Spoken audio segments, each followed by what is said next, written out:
Hi, I'm Turrell, and thank you so much for joining me for video 2 of my 3-part video series on untangling the money mess. Yesterday, we talked about how technology, as wonderful as it is, has added these layers of complexity onto our financial system, and how even if your parents did teach you to balance your checkbook, which a lot of people don't learn anymore, and even if you did learn how to make a spreadsheet and read a bank statement, nothing in life really prepared us for this level of confusion in our finances. You can pay for things with PayPal, Amazon One Click, Stripe, Apple Pay, all kinds of ways that money can come out of your system. And if you have subscriptions that come out of PayPal and income that comes into PayPal, it's possible to have expenditures that never show up on an actual bank statement or credit card statement. It's so easy to get overwhelmed and confused. It is not your fault. There is no manual that tells us how to do this. We all have to figure it out for ourselves. Now, for me, I am both a self-employed online entrepreneur and I am a special needs mom. So I have personally experienced the stresses that come from irregular income on the self-employed side and large unexpected medical expenses as a special need mom, which has meant that I've had to come up with some pretty good systems to manage my money so that I don't lose track of things. Early on, I did. When my daughter was first diagnosed, I actually had something set to collections, not because I intended to not pay it, just because I lost track of the billing between insurance and the hospital and everything going back and forth. I think it happens to a lot of us. A lot of people end up with these moments of either getting in big trouble like collections or incurring overdraft charges and bank fees and late fees just because we get overwhelmed with everything going on in our life. And one thing that doesn't help that, again, is technology. As soon as we finish one task, something else comes in. So in day 1, we looked at how can we streamline, simplify, and get a really clear overview of our whole financial picture. If you haven't watched video 1, you can stop and go back and watch it right now, or we can go through this video and go back and get it afterwards. Today, we're going to talk about junk. The particular junk I want to talk about is junk spending. But I feel like junk spending really is how all the other junk comes into our lives. If you eat junk food, you usually buy it. If you have junk in your house, it's usually because you bought it and brought it in. Somebody may give you these things too, but for the most part, our financial system is how we get junk in our lives. So what I want you to do now, get a pen and a paper, and let's think about how we make our junk spending decisions. For most of us, these are the impulse purchases, the little things we do. And when people used to look at impulse purchases, it used to be like gum at the store at the checkout line, things like that. Or maybe supersizing your Coke at McDonald's or getting a magazine, just little add-ons. But now, thanks to the internet again, we can actually buy things that we're looking at in Instagram just by clicking on Learn More or Shop Now. We can buy a book that we're reading about. There's usually a click in any book review. You can buy almost anything almost instantly. And very, very thoughtlessly now, because especially if you have your one-click set up and you have all your credit cards saved in your browser, you may not even have to go for your wallet or your purse. You may just have to click a button and another button and you get automatically logged into PayPal and there it goes. So if this is something that happens to you, let's think through a few things before we try to identify the leaks in your system and plug them up. First, I want you to think about, when does this usually happen to you? And you can go through your PayPal, if PayPal is your vice of choice in terms of impulse shopping, or you can look at your credit card statements, whatever kind you usually use, you can look at and see what time of day are you usually making these impulse purchases. Is it first thing in the morning? Most people, that's not the moment when they go shopping. For a lot of people, it tends to be later at night, scrolling on your phone, scrolling on your computer, just kind of randomly looking at things and being like, oh, I have had so many times in my life when I've made a decision to buy something in the evening after a long, hard day when I'm exhausted. And the next morning I think, oh, why did I do that?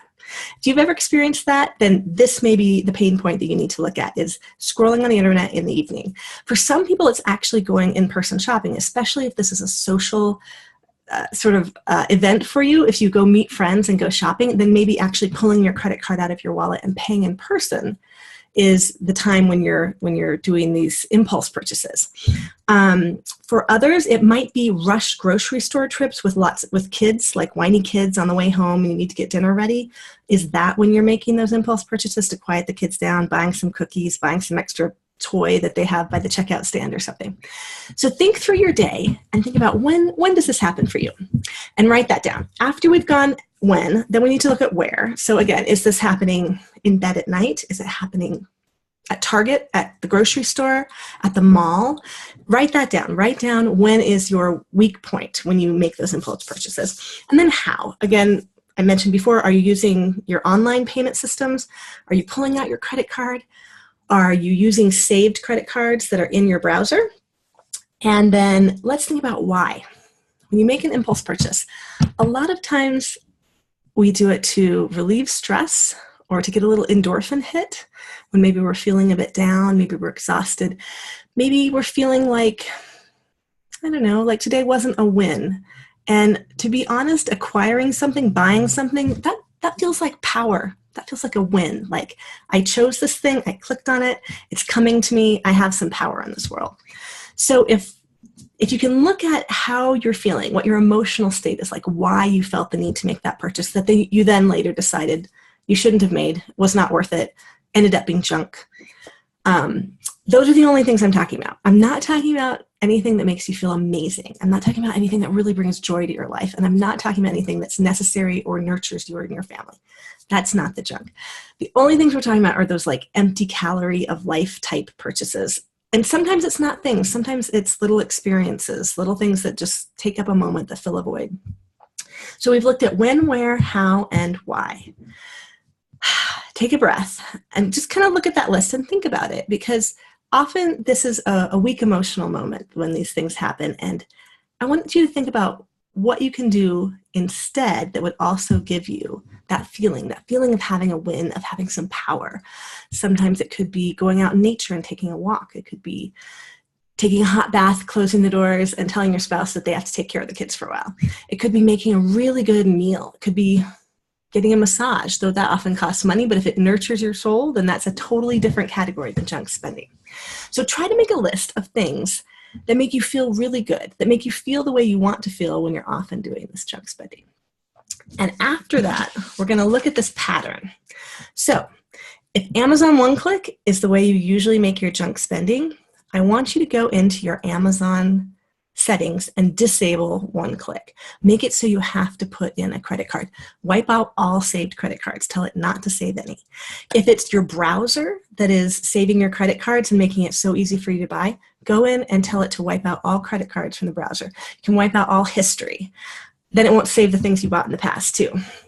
You can also go in, and if you're using PayPal, what if you took away the sign in automatically, maybe use LastPass or one of those password saving things that automatically signs you in. Go in and take PayPal out of that and put in a new password. And the password could be something that will make you stop and think. It could be, I'm not telling you what to make your password, obviously, but maybe have it be something along the lines of something that will stop you in your tracks and make you think, do I really want this? Obviously, I don't want you to take any password that I suggest and use it because this is public. Make it something hard, but make it something that'll make you think. Maybe make it extra hard so that you have to go and look it up somewhere safe, somewhere super safe, but don't have it log in automatically. And if you're one of those people who actually really go shopping still, which is awesome because a lot of people don't, and you whip out your credit card and use it for things that you consider junk, you can take a tiny Post-it note, this size, say, and cut it down to just the sticky part and maybe write something like no junk on it or stop and think.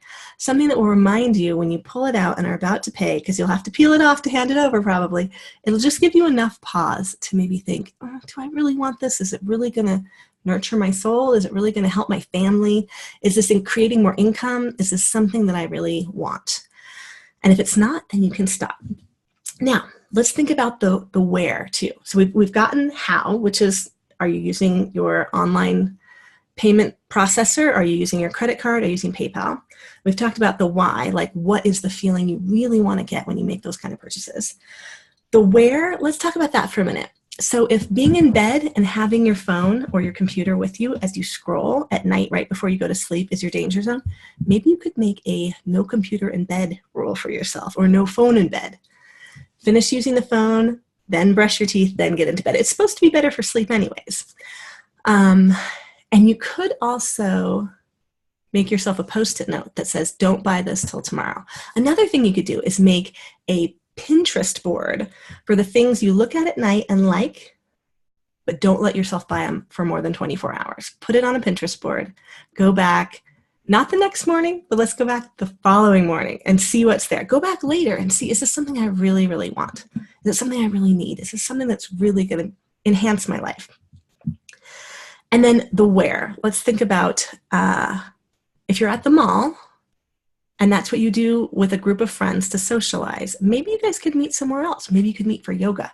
Maybe you can meet for a walk in the park. Maybe you could do something other than shop if what you really want to stop doing is shopping for things that you don't really need, that you end up decluttering from your house or selling on eBay. So that's one thing. If Target is your place, maybe you could ask your spouse to run and pick up those things after work instead of you, or that grocery shopping with the kids right before dinner. Is there some way that somebody else could help you with some of that so it isn't so frantic and stressed? Is there someone else who could give the kids a ride home? Can you carpool? Could you trade off carpooling?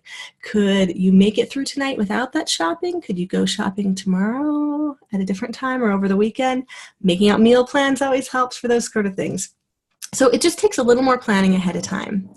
And these are all sort of barriers that you're putting in your way to stop you from doing the junk spending that you regret later. So I would love to hear what you think about these things. I would love for you to try a few of them and let me know if it helps. I have tried all of them myself and it has helped me a lot.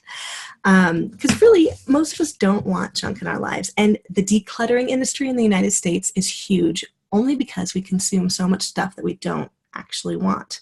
If we don't bring it into our house in the first place, we don't have to go buy the life-changing magic of tidying up or hire an organizer to help us with our house. We can do it ourselves. We can stop bringing so much stuff into our lives that we don't want and focus the money we have on the things that will really, really enhance our lives and the lives of those we love. So thank you so much for joining me today. There is another video coming up for you, the third one, and I think you are really going to love this. So please join me for the next video and leave some comments below. I can't wait to hear what you think about these tips.